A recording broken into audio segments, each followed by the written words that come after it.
몇 년 좀 되긴 했습니다만 피동형 기자들이라고 하는 책을 펴내신 한국신문윤리위원회 심의위원 김지영 위원을 오늘 스튜디오에 초대했습니다. 어서 오십시오. 반갑습니다. 네네. 기자 생활을 한 30년 정도? 네. 주로 어디서 하셨습니까? 저는 1979년에 경향신문사에 입사를 했습니다. 예. 그때는 문화방송하고 같은 회사였는데요. 예. 아무튼 그로부터 한 27년 했던 것 같습니다. 경향신문에서만? 네네. 편집국장을 거쳐서 예. 편집일이 마지막 직책이었습니다. 그러시군요. 예. 한 3년 전에 피동형 기자들이라는 책을 쓰셨어요. 이런 거 써야 되겠다라고 생각하신 계획이나 배경은요? 예, 그 신문 문장에 피동형이 지나치게 많다는 사실은 제가 수습 기자 시절부터 좀 의아하게만 생각을 했던 바입니다. 79년, 80년 그때부터? 예. 선배들이 이제 피동형 표현을 많이 쓴 데 있어서 매우 이상하게 생각을 했다가 사실은 저도 그 후에는 따라서 피동형 문장을 많이 썼던 것 같고요. 예. 어쨌든 신문사에서 떠난 뒤에 시간이 좀 여유가 있어서 그때부터 좀 들여다보게 됐고 책을 내게 되었습니다. 너무 심하다 이런 게 느껴졌고. 네네. 그런데 우리 청취자분들이 네. 피동형, 뭐 수동태 무슨 말인지 잘 모를 수도 있어요. 우선 좀 설명부터 해주세요. 예, 피동형이라고 하는 것은 내가 행동 주체가 없는 그런 문장입니다. 우리나라의 피동형이라고 하는. 예를 들자면? 예, 이 집은 철수가 만들었다 하는 것이 능동형이고 네. 이 집은 만들어졌다. 근데 영어에 쓰니까 수동태라고 합니다. 예. 비동형이고 예. 영어는 보이스태가 있어가지고 영어는 행동 주체가 나타납니다. 가령 이 집은 철수에 의해서 만들어졌다 하는데 네네. 우리말 피동형에는 행동 주체가 없습니다. 예. 이 집은 그냥 만들어졌다? 네. 이 집은 만들어졌다. 철수에 의해 이런 표현을 안 써요? 우리말은 원래 피동형은 행동 주체가 없죠. 예. 그래요. 예, 그렇습니다. 그것은 영어를 지역한 번역한 형태죠. 그렇죠. 네. 사실 우리는 그냥 능동형으로 말하면 되는 능동형으로 거잖아요. 말하면 되는 겁니다. 그렇죠. 그건 왜 그렇고 영어와 우리 한국어의 어떤 차이 때문이죠? 영어는 주어가 빠지는 경우가 별로 없기 없습니다. 때문인가요? 예. 예. 우리말은 주어가만 생략이 되죠. 예. 나는 오늘 아침을 먹었다 할 것을 그냥 아침을 먹었다 하면 이제 내가 했다는 것을 상대편이 알지 않습니까? 네. 이런 식으로 주어가 많이 생략이 됩니다. 주어가 생략되는 가운데 게다가 또 피동형이 쓰여지면 어떻게 되는 거죠? 네, 피동형이 쓰여지면 특히 보도 문장에서는 이 취재원이 굉장히 중요합니다. 네. 기자들은 취재를 해서 그것을 바탕으로 기사를 쓰게 되는데 거기에서 누구로부터 취재를 했다, 누가 무슨 말을 했다, 누가 뭐라고 했다는 것이 없으면은 그래서 매우 부정확한 이제 문장이 되는 것이죠. 그러니까 이제 소위 저널리즘의 일장일절이라고 하는 것은 정확성과 객관성이라고 하는 것인데 예. 피동형을 쓰면 능동형보다 훨씬 부정확해지는 겁니다. 예, 객관성도 떨어지고. 예. 그렇죠. 그래서 우리가 이제 흔히 요즘에 자주 매체에서 쓰는 표현 중에는 뭐뭐라고 알려졌다. 또는 뭐뭐라고 전해졌다. 라고는 간접 이제 피동형인데. 누구에 따르면 이런 것도 없고. 그런 말을 안 쓰는 경우가 많죠. 예. 안 쓰는 경우가 많죠. 예. 그래서 이제 그런 경우를 보면은 그것은 행동 주체가 없기 때문에 굉장히 부정합니다. 예. 그럼 알린 사람이 누구인 것이냐 또는 전한 사람이 누구냐 이게 나타나지 않죠. 예. 그럼 굉장히 부정확한 문장이 되고 요즘은 또 뭐 보면 점쳐지고 있다라는 말도 많이 쓰고 있던데 기자들이. 점쳐지고 있다. 점을 치는 사람이 과연 누구냐. 그것을 문장에 나타내야 됩니다. 그러니까 이런 경우라도 그 문장 다음 문장에는 누가 뭐라고 말했다라고 하는 그 문장을 덧붙여야 되는데 그렇지 않고 그냥 기자가 주관적으로 그렇게 쓰는 경우가 참 많습니다. 뭐 어떻게 풀이된다 이런 것도 많이 나오잖아요. 네, 그렇습니다. 그 보도 문장은 흔히 이제 사실기사, 의견기사로 나누어지는데 사실기사는 사실 그대로 전달하는 소위 스트레이트 기사고 의견기사라고 하면 그 정확한 사실을 바탕으로 쓰는 사람의 의견을 붙이는 것이 이제 의견기사라서 사설이나 칼럼. 그러니까 사설이나 칼럼은 신문 방송마다 다 다룰 수 있어도 거기서 인용한 사실은 똑같이 정확하게 똑같은 내용이어야 합니다. 그런데 이런 부분에 대해서는 또 신문사의 이념이나 이익에 따라서도 좀 사실을 다르게 피동형을 씀으로써 각각 입맛에 맞는 방향으로 쓰기도 하고 그렇습니다. 조금 이따 다시 말씀을 드리겠습니다. 뭐뭐라고 알려졌다. 그런데 그 소식을 전한 사람이 누군가인가도 감추고 그런 경우도 많습니다. 그냥 알려졌다라고 하면 그러면 그 기사를 읽는 사람의 입장에서는 아, 그게 사실이구나라고 그냥 받아들이잖아요. 받아들이지만 알려졌다라고 하면 아무래도 그 어감이 부정확하고 하다는 것을 느끼게 되죠. 혹시 나중에 뭐 소송 같은 걸 당해도 이런 거는 그냥 그렇게 알려졌다라고 썼기 때문에 피해갈 수 있는 겁니까? 지금까지 판례로 보면 예. 뭐 별 그렇게 썼다고 해서 법적으로 그것이 뭐 이제 피해갈 수 있는 건 아니에요. 예, 그게 문제가 법정에서 문제가 되는 것은 못 봤습니다만은 이것은 법과 달리 윤리에서 왜 이렇게 쓰는 거예요? 그러니까 알려졌다. 뭐 어떻게 점쳐지고 있다. 이런 제가 거. 책을 쓰면서 이렇게 좀 조사를 해보니까 예. 분석을 해보니까 예. 이유가 몇 가지가 있었습니다. 첫째는 취재를 정확하게 하지 못해서 추측성으로 기사를 쓸 때 이걸 많이 씁니다. 만약 정확하게 취재를 했다면 기자가 기사를 쓸 때 뭐뭐 했다라고 끊었을 텐데 누구는 뭐라고 말했다. 네. 하고 단정적으로 말할 수 있을 텐데 그런 것 같더라 하고는 하는 그 개연성을 가지고 쓰다 보니까 알려졌다, 전해졌다, 뭐라고 분석되고 있다 이런 얘기를 자꾸 쓰게 되는 자기가 거죠. 보기엔 그냥 그런 것 같은데 네. 그렇다고 말해준 사람은 없고 확보를 못했고. 네. 확실히 개연성은 있지만 자기가 이건 정확하게 맞는 사실이라고 단정하기 어려울 때 이런 경우가 많이 있습니다. 두 번 이런 경우는 사실 그게 사실인지 기자의 의견인지 해석인지가 불분명해지는 거 아닙니까? 그래서 스트레이트 기사는 주로 객관적인 사실을 전달해야 되는데 아까 말씀드린 대로 스트레이트 기사에서 이런 식으로 쓰다 보니까 기자의 주관이 들어가게 되는 거죠. 그렇죠. 예, 그래서 이것이 이제 저널리즘의 문제라고 하는 것이 뭐라고 분석되고 있다. 그것은 의견 기사나. 근데 그건 자기가 분석한 맞습니다. 거인지도 아닌지도 또 애매하네요. 그래서 요즘은 스트레이트 기사에도 리드 문장에 보면 그렇게 뭐뭐라고 추정된다. 뭐뭐라고 조사를 해서 앞으로 어떻게 해서 추정된다라고 사실 단정을 하는 거거든요. 예. 그러니까 스트레이트 기사는 원칙은 정확한 사실을 주로 전달을 하고 예. 의견 기사에서 분석과 그 기자 개인의 의견이나 신문사 의견을 밝힌 한지 원칙인데 의견을 밝히더라도 그냥 분석된다가 아니라 이러이러하다라고 말하는 게 맞는 내 거죠. 의견은 이렇다라고 그렇죠. 얘기를 해야지. 그렇게 맞습니다. 해야 되는데 의견 기사인데도 왜 분석된다 풀이된다라고 할까요? 그러니까 분석된다 풀이된다라고 하는 문장에서는 행동 주체가 있을 수가 없습니다. 내가 그렇게 분석했다는 그렇죠. 게 아니고 기자가 주변이 주로 그런다더라. 이거죠. 그렇죠. 그러니까 이것은 옛날에 우리 한동안 유행했던 카더라 방송 비슷하게 된 겁니다. 맞으면 좋고 안 맞아도 할 수 없고 거의 뭐 이런 식이죠. 그냥 묻어가는 거군요, 그냥. 네. 그런데 이것이 굉장히 지금 보편화했기 잠깐만요. 때문에. 그러니까 이런 피동형을 쓰는 첫 번째 이유가 추측성이다. 추측성 보도. 제대로 취재가 안 됐기 때문이다. 그러다 보니까 사실인지 의견인지도 헷갈리게 되더라. 맞습니다. 그리고 두 번째는요. 두 번째는 기자 개인이나 소속 언론사의 이해관계 또는 제작 이념 여기에 따라서 좀 무리하게 기사를 쓸 때는 반드시 피동형을 쓰게 됩니다. 언론사나 기자의 이해관계와 제작 이념? 예. 그러니까 그것이 무엇이냐면 자기네 주관을 넣어야 되니까 아까 말씀하신 대로 풀이된다 또는 분석된다라고 하는 것을 말하자면 객관적인 것처럼 표현을 해서 자기네 주관을 넣게 되는 거죠. 예. 의견을 표명은 하고 싶은데 노골적으로 하긴 좀 꺼려지고. 맞습니다. 그럴 때. 예. 옛날에 지방 언론 사주 한 사람이 구속될 지경에 처했을 경우에 그 소유한 그 신문에서 여러 지면을 통틀어서 그 사주 구하기 운동에 나섰던 적이 있는데 거기도 스트레이트 기사에 보면 이 도내의 많은 도민들은 이 말하자면 이 우리 사주가 구속돼서는 절대로 안 된다고 입을 모은 것으로 이렇게 전해졌다. 이렇게 쓰는 겁니다. 다 그렇게 생각하는 건 아닌 건 신문사 측이 알거든요. 말하자면 그런 식으로 자기네 이익이나 이념에 끼워 맞출 때는 꼭 이런 피동형을 씁니다. 그럼 마치 객관적인 그대로 보이잖아요. 남이 그렇게 생각하는 것처럼. 우리 사주를 구속하면 안 된다라고 쓰고 싶은데. 그것은 이제 사설에는 그렇게 쓰죠. 쓰는데 이제 사실 기사, 스트레이트 기사에도 이제 그런 주로 피동형을 많이 동원합니다. 그래요. 개인이나 언론사의 제작 이념 이런 걸 무리하게 넣고 싶을 때. 네, 그렇습니다. 또 세 번째는. 세 번째는 이제 과거에 보면 권력을 미워하거나 정당화할 때. 그것이 아까 제가 80년에 선배들이 많이 쓰는 걸 보기 이상하다고 생각했다고 하는 바로 그 지점인데 그러니까 사실은 미화될 수 없는 권력인데. 맞습니다. 미화될 수 없는 권력이고 그것이 쓰는 기자의 양심에 맞지 않는 것임에도 불구하고 써야 할 때. 이건 앞에 거랑 또 정반대예요. 정반대입니다. 80년 당시에. 그래서 그때 보면 많은 사례가 많은데 그러니까 이런 것이죠.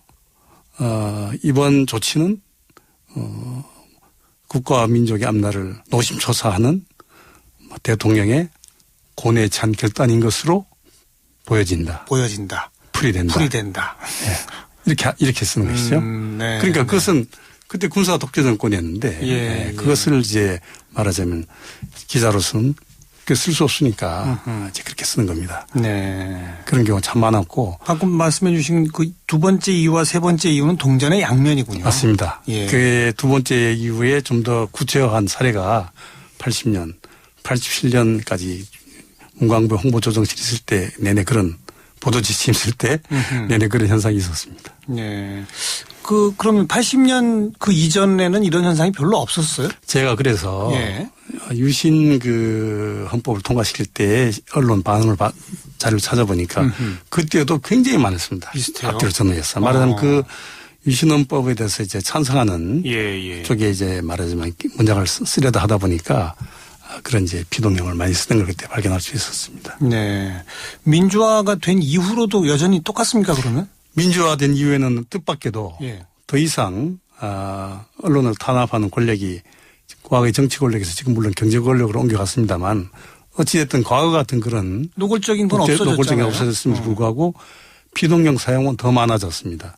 더 많아졌어요. 예. 그래서 이것은 무엇이냐면 아까 말씀드린 대로 권력을 미화하거나 정당화하는 그런 유의에서가 아니라 아까 말씀드린 대로 수많은 매체가 난립하는 가운데 훈련을 제대로 마치 못한 기자들까지 포함해서 그런 추측성 보도를 하다 보니까 비동형을 많이 쓰게 되는 것이고 두 번째는 그 많은 그 언론사가 생기다 보니까 자연히 이 상업적인 경쟁의 그 와중에서 그 회사의 소속사의 그 어떤 이해관계랄지 또는 지금 우리가 우리 사회의 그 이념 양극화를 굉장히 이제 걱정하는 소리가 많은데 보수 진보 양진영 논리 사실은 언론사들이 그 대변하고 있는 경우가 많습니다. 그렇죠. 그래서 이제 그럴 때마다 진보 보수할 것 없이 보면 똑같은 사실 기사를 쓰면서도 제목은 전혀 다른 경우가 있어요. 왜 그러냐? 기사 내용이 보면 사실을 전달하면서 그 와중에 자기들 노선과 입맛에 맞는 익명의 취재원들을 동원해서 코멘트를 받고 그 코멘트 내용을 제목에 반영을 하는 겁니다. 그렇게 되면 보수지와 진보지의 그 제목이 완전히 달라집니다. 그렇죠. 똑같은 뉴스인데도. 그것이 이제 2010년도에 광우병 사태예요. 그래서 PD수첩 이제 법원에 제소된 케이스가 이제 한 몇 건 있었는데 그 중에 PD수첩이 그 무죄 판결을 받은 적이 있었습니다. 그럼요. 그날 모든 신문이 일면에 스트레이트 기사 사실을 다뤘습니다. 무죄 판결 받았다라는 사실을 했는데 가는 이름입니다. 보수지들은 제목에 있을 수 없는 판결. 진보지는 만시지탄에 감히 당연한 판결. 그리고 기사 내용을 읽어보면 그 판결 내용에다가 자기들 노선에 맞는 해석을 덧붙여서 그 전문가나 관계자들을 동원시켜서 코멘트를 받고 그 코멘트를 제목에 반영한 겁니다. 그걸 보면 그런 되게 피동형이 많습니다. 그런 경우도. 양진영 논리로 쫙 갈라져 있는 언론 환경 이게 피동형을 여전히 더 많게 하고 있다. 맞습니다. 많게 하는 한 요인입니다. 그리고 추측성 즉 정확한 취재가 되지 못한 훈련되지 못한 기자들 요즘은 그 두 가지로 요약할 수 있다.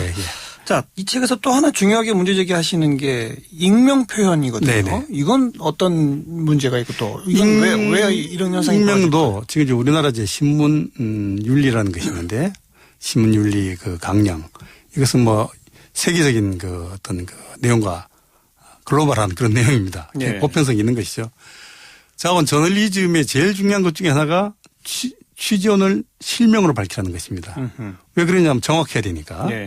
익명으로 무엇이라고만 썼으면 그것이 정확하지 않을 수가 있는 것이고 하기 때문에 그런데 다만 익명으로 밝혀도 좋은 경우는 따로 예외적으로 규정이 되어 있습니다. 내부 고발자 이런 경우는 내부 고발자랄지 또는 이제 그 보도가 나감으로 해서 신변에 위협을 받을 경우랄지 미성년자랄지 또 말하자면 형사 그 확정 판결을 안 받은 사람이랄지 여러 케이스가 있습니다. 그런 케이스를 빼고는 가능한 실명으로 밝히라고 하는 것이 신문윤리의 가장 굉장히 중요한 그런 항목입니다. 그래서 이제 익명이라고 하는 것은 그것은 사실 그 정확성이 확 떨어지고 모호성이 커지는 겁니다. 익명을 쓰면. 근데 왜 자꾸 써요 이걸? 그러니까 그것도 역시 제가 볼 때 아까 피동령을 쓰는 그러한 이유하고 비슷한 겁니다. 취재를 덜한 상태에서 말하자면 기자들이 예. 자기가 쓰는 기사의 그 주제에 초점을 맞추기 위해서 어떤 취재원을 동원을 하는데 취재원이 그 비슷한 말을 한 것을 그냥 익명으로 처리를 하고 그 코멘트한 내용은 자기의 입맛에 좀 더 맞게 좀 고쳐가지고 쓰는 거죠. 예, 그렇게 하는 거예요. 예. 실제로는 그런 경우가 이제 많은 것을 제가 현직에 있을 때도 많이 또 봤습니다. 자기 의견을 좀 섞으려고 하다 보니까. 맞습니다. 자기 주관. 예. 그리고 아까 말씀한 추측성. 있는 그대로 쓰지 않고. 알겠습니다. 심한 경우는 취재원을 만나지도 않고 장문한 경우도 있습니다. 그래요? 그런 심한 경우를 봤습니다. 그건 사기네요, 일종의. 그렇습니다. 그건 정말 사기죠. 있을 수 없는 일인데 그래서 익명은 가능한 쓰지 말라. 알겠습니다. 이렇게 하는 것입니다. 그런데 이제 책 뒷부분에 보니까 뭐 정치면, 경제면, 해외면, 스포츠면 뭐 면별로 분석을 하셨는데 차이가 있어요. 차이가 많습니다. 어떻게 있어요? 그러니까 아까 말씀하신 대로 회사 이익이랄지 이념이랄지 또는 기자의 주관이랄지 이런 것이 또 취재가 어렵지 않고 쉬운 것 이런 분야는 비교적 피동형과 익명이 적습니다. 예를 들면 체육면은 전통적으로 피동형과 익명이 적습니다. 스포츠요? 예. 말하자면 있는 그대로 본대로 하니까. 근데 요즘은 과거와 달리 체육면, 체육계나 연예계도 굉장히 비즈니스가 이제 뭐 복잡해지고 해서 그런지 해설해야 될 것도 많고 그래서 그런지 피동형이 점점 늘어난 추세인데 그럼에도 불구하고 압도적으로 많은 것은 사회면의 검찰 수사 속보. 밤사이에 피의자를 데려다가 서울중앙지검에서 조사를 했는데 그 이튿날 새벽에 취재하기 어렵습니다. 사실은. 그렇죠. 그걸 써야 되니까. 그 말하자면 부정확한 기현상과 조성 경우가 많아서. 검사가 제대로 말도 안 해주잖아요. 정확하게 말 안 합니다. 예. 검찰 수사 속보가 굉장히 많습니다. 밤새 조사를 받았으나 혐의를 부인한 것으로 알려졌다. 뭐 이런 식이죠. 예. 또 추측성이네요. 명확하게. 아무개 씨는 곧 대질신문을 한 것으로 전해졌다.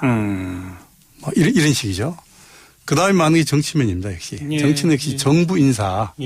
정부 인사는 사실 청와대에서 국가원수가 하는 경우가 많은데 청와대 수석비서관이나 이제 장관들 이렇게 할 때 보면 그 전에 알기가 사실 어렵습니다. 그러니까 그 후보군에 들어가는 사람 여러 사람을 거명을 해서 기사를 쓰게 돼 있는데 기자들이 라고 하면 그 문장의 의미는 전부 다 알려졌다 전해졌다. 대충 알겠습니다. 그것도 특히 이런 식이죠. 고위 관계자에 따르면 맞습니다. 그래서 그것도 이제 A모, B모, C모, C 등등이 맞습니다. 거론되고 있는 것으로 추측된다. 맞습니다. 뭐 이런 식으로. 그러니까 이제 그것이 이제 청와대 핵심 관계자가 등장했다가 고위 관계자가 등장했다가 한 관계자가 등장했게 되는 거죠. 그 익명이죠. 그래서 그게 굉장히 부정확한 기사고. 익명 플러스 추측성. 그런 것이고. 그런데 익명의 경우는 신문윤리의 강령이 그렇게 있습니다. 익명의 경우는 꼭 보도를 해야 되겠는데 그 취조의 이름을 꼭 밝히지 말아달라. 하려고 하면 그 들어주도록 되어 있습니다. 그렇죠. 그건 그렇죠. 그것은 이제 그렇게 하면 되는 것이지만 알겠습니다. 제가 말씀드린 것은 일반적으로 너무나 보편화해 있다 이런 말씀이죠. 우리 독자들은 이런 문제의식을 좀 가지고 기사를 읽어야 되겠네요. 네, 기사를 그런데 읽으면서 피동형으로 끝났다 그러면 여기 뭐가 좀 석연치 않은 게 있네. 이렇게 이해하면서 봐야 되겠군요. 석연치 않다는 감을 고등교육을 받은 사람 다 느끼고 있음에도 불구하고 결국은 그렇게 하는 것인가라고 그냥 자세히 고찰하지 않고 지나가게 돼 있죠. 그러니까 그냥 쭉 읽으면요. 풀이된다건 뭐 해석된다건 그냥 그거는 인걸로 알아들여 버려요. 그러니까 제가 언론재단에서 입사한 그 기자들을 상대로 그 위탁 교육을 받을 때 신문윤리를 강의하면서 제 피동형에 대해서 얘기를 하는데 놀라운 것은 대부분의 말하자면 언론사 입사하려고 오랫동안 준비를 해온 사람들인데도 피동형 문장을 쓰는 것을 당연히 영철이는 오늘 아침 학교에 갔다라고 하는 그런 문장을 쓸 때 기자가 확인을 했습니다. 영철이 학교에 간 것을. 그런데 기사 쓸 때 영철이는 오늘 아침 학교에 간 것으로 알려졌다 이렇게 써요. 이미 이것이 관행화 굳어져 버렸군요. 그래서 신문하고 방송하고 똑같아요? 신문과 사실 현실적으로 신문과 방송은 굉장히 서로 영향을 주고받기 때문에 비슷합니다. 비슷해요. 우리가 놓치고 있던 잊어버리고 있던 것점을 아주 중요하게 일깨워 주셨고 우리 청취자가 됐건 또 시청자가 됐건 신문 독자가 되었건 이제는 이 관점 하나만 해도 제대로 가지고 기사를 보면 다르게 보일 것 같아요. 단순한 표현상의 문제가 아니라 단순한 문법상의 문제가 아니라 예. 이것이 이제 정확한 사실을 전달해야 되는 보도 매체가 부정확한 사실이나 왜곡된 사실을 전달할 수 있다는 거죠. 알겠습니다. 아주 중요한 문제 제기를 해주신 한국신문윤리위원회 김지영 심의위원 함께 만났습니다. 청취자분들도 제가 하는 말 가운데 혹시 그런 게 있으면 좀 따갑게 지적해 주시고요. 신문을 보실 때도 방송 뉴스를 들으실 때도 한 번쯤 되새겨 가면서 읽고 봐야 될 것 같습니다. 김지영 심의위원 고맙습니다. 네, 감사합니다. 네.